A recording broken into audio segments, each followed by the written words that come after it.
Hello friends, நான் தான் உங்களோட ஏபி. கிட்டத்தட்ட 49 பேர் இறந்துருக்காங்க. அந்த 49 பேர் இறந்ததில் கிட்டத்தட்ட 45 பேர் இந்தியர்களாக இருந்திருக்காங்க. எங்கே அப்படின்றது பார்த்தோன்னா, போன வாரம் ஒரு மிகப்பெரிய ஒரு ஃபயர் ஆக்சிடெண்ட் குவைத்தில் நடந்தது. அந்த ஒரு ஃபயர் ஆக்சிடெண்ட்டுக்கு பின்னாடி பல இன்வெஸ்டிகேஷன் நடந்தது. அந்த இன்வெஸ்டிகேஷனில் ஒரு ஷாக்கிங்கான ஒரு ரிப்போர்ட் வந்துட்டு வெளியிட்டிருந்தாங்க. அந்த ஒரு ரிப்போர்ட்டுக்கு அப்புறமா குவைத் அரசாங்கமே ஆடி போயிடுச்சு.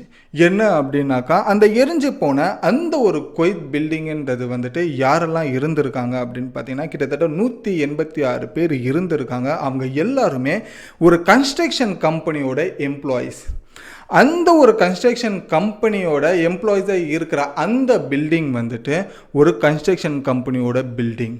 ஒரு மிகப்பெரிய கன்ஸ்ட்ரக்ஷனோட எம்ப்ளாய் தங்கி இருந்த அந்த பில்டிங்கும் அந்த கன்ஸ்ட்ரக்ஷனோட தான் அப்படின்ற ஒரு விஷயம் தெரிஞ்சதுக்கு அப்புறமா, அப்போது அந்த கன்ஸ்ட்ரக்ஷன் கம்பெனி வேறு எங்கெங்கெல்லாம் பில்டிங் கட்டியிருக்காங்க, அங்கே சேஃப்டி ப்ரிகாஷன்ஸ்லாம் எப்படி இருக்குது, உண்மையிலே அது குவாலிட்டியாக தான் கட்டியிருக்காங்களான்றது பல கேள்விகள் இந்த கேஸுக்கு அடுத்த ஒரு நகர்வுக்கு போக ஆரம்பிக்குது.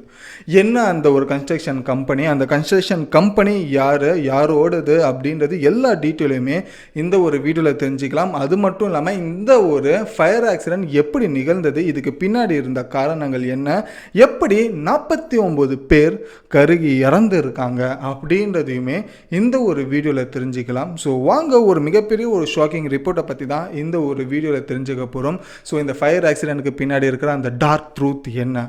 ஸோ வாங்க வீடியோக்குள்ளே போகலாம். நான் தான் உங்களோட AB and welcome to our channel. இன்னும் நம்ம சேனலை சப்ஸ்கிரைப் பண்ணலனா உடனே சப்ஸ்கிரைப் பண்ணிக்கோங்க.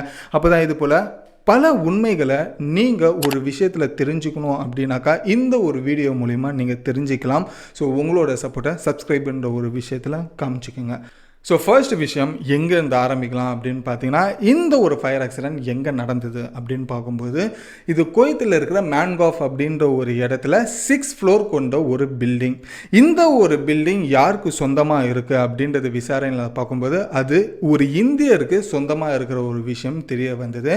இந்த ஒரு இந்தியரோட கம்பெனி எதுன்னு பார்த்தீங்கன்னா, என்பிடிசி குரூப் ஆஃப் கம்பெனிஸ்க்கு சொந்தமான ஒரு இடம் தான் வந்துட்டு குவைத்தில் இந்த 6 ஃப்ளோர் பில்டிங் அப்படின்றது கண்டுபிடிக்கிறாங்க. சரி, இந்த என்பிடிசி குரூப் ஆஃப் கம்பெனிஸோட ஓனர் யாருன்னு பார்த்தீங்கன்னா ஒரு இந்தியர்னு சொல்லியிருந்தீங்க. அவர் பேர் வந்துட்டு கேஜி அப்ரஹாம். இவர் எங்கே தங்கி இருக்காரு இந்தியாவில்னு பார்த்தீங்கன்னா, கொச்சினில் இருக்கிற ஒரு ஆள். ஸோ பேசிக்லி அவர் வந்துட்டு ஒரு மலையாளி, கேரளாவில் இருக்கிற ஒரு ஆள். அவர் ஒரு மிகப்பெரிய ஒரு பில்லியனராக இருந்திருக்காரு. ஸோ இவருக்கு வந்துட்டு இந்த எம்பிடிசி குரூப் ஆஃப் கம்பெனிஸ்க்கு கீழே ஒரு ஒன் ஆஃப் த கம்பெனிஸ் தான் வந்துட்டு எம்பிடிசி கன்ஸ்ட்ரக்ஷன்ஸ் அப்படின்ற ஒரு கம்பெனி இருக்குது. இந்த கன்ஸ்ட்ரக்ஷன் கம்பெனி குவைத்தில் ஒரு மிகப்பெரிய ஒரு ப்ராஜெக்ட் ஒன்று பண்ணிக்கிட்டு இருந்திருக்காங்க. அந்த ப்ராஜெக்ட்ஸில் வேலை செய்கிற எல்லா லேபர்ஸுமே வந்துட்டு தங்கிறதுக்கான ஒரு வசதியை இந்த எம்பிடிசி அப்படின்ற ஒரு கம்பெனி வந்துட்டு குவைத்தில் சொந்தமாக ஒரு இடம் இருக்குது இவங்களுக்கு. அந்த ஆறு ஃப்ளோரான அந்த பில்டிங்கில் தங்கவும் விற்கிறாங்க. ஸோ அந்த ஒரு பில்டிங்கில் கிட்டத்தட்ட 186 பேர் தங்கி இருந்தாங்க. ஸோ இதுதான் இந்த ஒரு பேசிக் ஸ்ட்ரக்சர் உங்களுக்கு புரிஞ்சிருக்கும். இப்போ இந்த 6 ஃப்ளோர் கொண்ட இந்த ஒரு பில்டிங் அந்த எம்பிடிசி குரூப் ஆஃப் கம்பெனிஸோட கன்ஸ்ட்ரக்ஷனோட ஓன் பில்டிங் தான். அங்கே வந்துட்டு அந்த எம்பிடிசி வேலை செய்கிற எம்ப்ளாயிஸ் தான் இங்கேயும் தங்குறாங்க அப்படின்ற ஒரு கிளாரிஃபை உங்களுக்கு வந்திருக்கும். ஸோ போன வாரம் என்ன நடந்திருக்கு அப்படின்னு பார்த்தீங்கன்னா, அந்த 6 பில்டிங்ஸில் இருக்கிற ஒரு கிரவுண்ட் ஃப்ளோரில் வந்துட்டு ஒரு எலக்ட்ரிசிட்டி ரூமுக்கு பக்கத்தில் 2 டசன்ஸ் ஆஃப் சிலிண்டர்ஸ் வந்துட்டு அங்கே வச்சுருந்துருக்காங்க. அது ஒரு நாள் திடீர்னு என்ன ஆகுது அப்படின்னாக்கா, ஒரு 4:30 மணி அளவில் வந்துட்டு எலக்ட்ரிசிட்டியில் ஒரு ஷார்ட் சர்க்கியூட் ஆகியிருக்கு. அந்த ஷார்ட் சர்க்கியூட்டில் வந்துட்டு இந்த பக்கத்தில் இருக்கிற 2 டசன்ஸ் ஆஃப் சிலிண்டர் கூட வந்துட்டு இணைஞ்சு ரெண்டுமே வந்துட்டு வெடிச்சிருக்கு. வெடிச்சதுக்கப்புறமா இது கிரவுண்ட் ஃப்ளோராக இருக்கிறதுனால கிரவுண்ட் ஃப்ளோர்லேருந்து அப்படியே ஃபர்ஸ்ட் ஃப்ளோருக்கு வந்துட்டு இந்த தீன்றது அப்படியே பருவ ஆரம்பிக்குது. இந்த ஒரு தீ பருவ ஆரம்பிக்கும் போது அந்த ஃபர்ஸ்ட் ஃப்ளோரில் இருக்கிறவங்க எல்லாருமே உஷாராகிறாங்க. அதுக்கப்புறமா மேலே இருக்க 6 ஃப்ளோர்ஸில் இருக்கிற எல்லா எம்ப்ளாயிஸுமே எழுந்துச்சு வெளியே ஓடுறதுக்காக பார்க்குறாங்க. எல்லாருமே மொட்டை மாடிக்கு ஓடி தப்பிக்கலாம் அப்படின்ற ஒரு விஷயத்துக்காக எல்லாருமே மொட்டை மாடிக்கு போகும்போது, ஸோ அப்போ அந்த மொட்டை மாடியில் இருக்கிற அந்த ஒரு டோர் வந்துட்டு லாக் ஆகியிருக்கு. பதட்டத்தில் அவங்க என்ன பண்ணணும்னு தெரியாமல் என்ன பண்ணிங்கன்னா, திரும்பியும் கடகடன்னு எல்லாருமே கீழே இறங்கி அவங்கவுங்க ரூமில் போயிட்டு ஜன்னலை உடைச்சிருக்காங்க. ஜன்னலில் இருந்தாவது எப்படியாச்சும் தப்பிக்கலாம்னு சொல்லிட்டு அந்த சைட்லேருந்து எகிரி குதிக்க ஆரம்பிக்கிறாங்க. சில பேர் அந்த ஃப்ளோரில் இருக்கிற பால்கனிலேருந்து கீழே குதிக்க ஆரம்பிக்கிறாங்க. ஏன்னா கீழே தான் வந்துட்டு நெருப்பு இருக்கிறதுனால ஆப்வியஸ்லி ஃபர்ஸ்ட் ஃப்ளோர் எல்லாமே நெருப்பாக வந்திருக்கு. அதில் சில பேர் கருகியுமே இருக்காங்க. ஸோ அப்படி கருகினவங்க தான் கிட்டத்தட்ட 49 பேர். அந்த 49 பேரில் 45 பேர் இந்தியர்களாக இருந்திருக்காங்க. அதில் கிட்டத்தட்ட 26 பேர் கேரளாவாக இருந்திருக்காங்க. அதில் சில பேர் ஒரு 3-4 பேர் தமிழ்நாட்டில் சேர்ந்தவங்களாக இருக்காங்க. மற்றவங்களாம் வந்துட்டு ஆந்திரா, கர்நாடகா, பீகார் அந்த மாதிரி இருந்திருக்காங்க. ஸோ மீதி இருக்கிற ஒரு 4 பேர் வந்துட்டு 45 இந்தியன்ஸ்னால் மீதி இருக்கிற அந்த ஒரு 4 பேர் வந்துட்டு சில பேர் Pakistani, at the same time ஈஜிப்டில் ஒருத்தர் வந்து இறந்துருக்காங்க அப்படின்ற ஒரு விஷயம் தெரிஞ்சுது. ஸோ மீதி இருக்கிறவங்க இவங்க பதற்றத்தில் ஜன்னல்லேருந்து குதித்தவங்க, பால்கனிலேருந்து 6 மாடி 5 மாடியிலேருந்து குதித்தவங்க எல்லாருக்குமே சிவியராக வந்துட்டு அடிபட்டிருக்கு. ஸோ எல்லாருக்குமே கை கால் எல்லாமே முறிஞ்சு போயிருக்கு. சில பேர் தலையிலலாம் அடிபட்டு ரொம்ப சீரியஸான ஒரு நிலைமையில் இருந்திருக்காங்க. இது எல்லாமே விடிய காலையில் ஒரு 4:30 மணிக்கு நடக்க ஆரம்பிக்குது. அக்கம் பக்கத்தில் இருக்கிற எல்லா பில்டிங்லையுமே எகிரி குதிச்சவங்க எல்லாருமே காப்பாற்றுறதுக்காக அவங்களுக்கு தேவையான தண்ணியோ, அவங்களுக்கு தேவையான அரேஞ்ச்மெண்ட்ஸோ, ஆம்புலன்ஸோ கூப்பிடுறதுன்னு அந்த பரபரப்பாக மற்ற பில்டிங்ஸில் இருக்கிற எல்லாருக்குமே இருந்திருந்தது. ஸோ ஃபைனலாக 7 மணிக்கு ஒரு ரிப்போர்ட்டுன்றது வருது. ஸோ அதுக்கப்புறமா இத்தனை பேர் இறந்துருக்காங்க, 49 பேர் இறந்துருக்காங்க அப்படின்ற ஒரு விஷயமும் தெரிய வருது.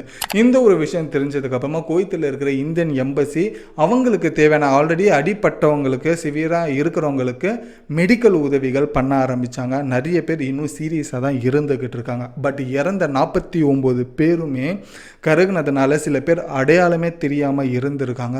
ஸோ அதுக்கப்புறமா இந்தியன் எம்பசி ஒரு முடிவு எடுக்கிறாங்க. ஜூன் 14க்கு அப்புறம் கருகி போன அந்த ஒரு பாடிஸ் எல்லாமே வந்துட்டு ஒரு ஃப்ளைட்டில் எடுத்துகிட்டு வந்து இந்தியாவுக்கு கொண்டு வரப்படுது. அதுக்கப்புறமா மிகப்பெரிய ஒரு கொச்சின் ஏர்போர்ட்டுக்கு வராங்க. ஸோ கொச்சின் ஏர்போர்ட்டே ஒரு மிகப்பெரிய ஒரு போர்க்களமாக மாறி இருந்தது. அந்த டைமில் ஆம்புலன்ஸ் வரதா இருக்கட்டும், போகிறதா இருக்கட்டும், இறந்தவங்களோட சொந்தக்காரங்க, ஃபேமிலிஸ் எல்லாருமே அந்த கொச்சின் ஏர்போர்ட்டில் நிறைய ஆரம்பித்தாங்க. அதுக்கப்புறமா சிஎம்முமே வந்துட்டு பார்வையிட்டாங்க.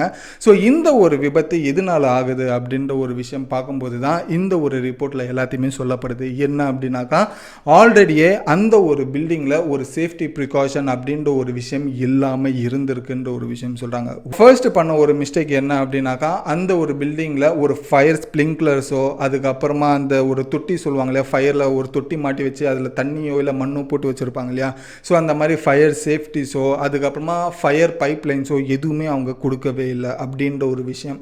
அது ஃபர்ஸ்ட் ஒரு மிஸ்டேக்காக சொன்னாங்க. செகண்ட் வந்துட்டு அந்த ஒரு 6 ஃப்ளோர் கொண்ட அந்த பில்டிங்கில் ஒரு எமர்ஜென்சி எக்ஸிட் அப்படின்ற ஒரு விஷயம் இல்லாமல் இருந்தது அப்படின்றது ரெண்டாவது விஷயம் சொல்கிறாங்க. மூணாவது விஷயம் என்னன்னா, அந்த மொட்டை மாடியில் டெரஸோட டோரை எதுக்காக லாக் பண்ணி இருக்கணும் அப்படின்ற ஒரு விஷயம் மூணாவது ஒரு குற்றச்சாட்டாக வைக்கிறாங்க. நாலாவது என்னன்னா, எலக்ட்ரிசிட்டி இருக்கிற பக்கத்தில் யார் 2 டசன்ஸ் ஆஃப் சிலிண்டர் வச்சாங்க, அதை வச்சதுக்கான காரணம் என்ன இருக்குது, இதுக்கு முன்னாடி அந்த மாதிரி ஒரு விஷயம் அங்கே இருக்கிற எம்ப்ளாயிஸ் பார்த்ததே இல்லை. அன்றைக்கி தான் முதல் முறையாக அந்த எலக்ட்ரிசிட்டி ரூமுக்கு பக்கத்தில் 2 டசன்ஸ் ஆஃப் கேஸ் வந்துட்டு இருக்கிறதே மற்ற எம்ப்ளாயிஸுமே பார்த்து இருக்காங்க அப்படின்ற ஒரு விஷயம் சொன்னாங்க. இதெல்லாம் பார்க்கும்போது எனக்கு ஒரு கேள்வி ஒன்று தோணுது. என்ன அப்படின்னாக்கா, இந்த ஒரு பில்டிங் எரிஞ்சது வந்துட்டு ஒரு கன்ஸ்ட்ரக்ஷன் கம்பெனிக்கு சொந்தமான ஒரு பில்டிங்.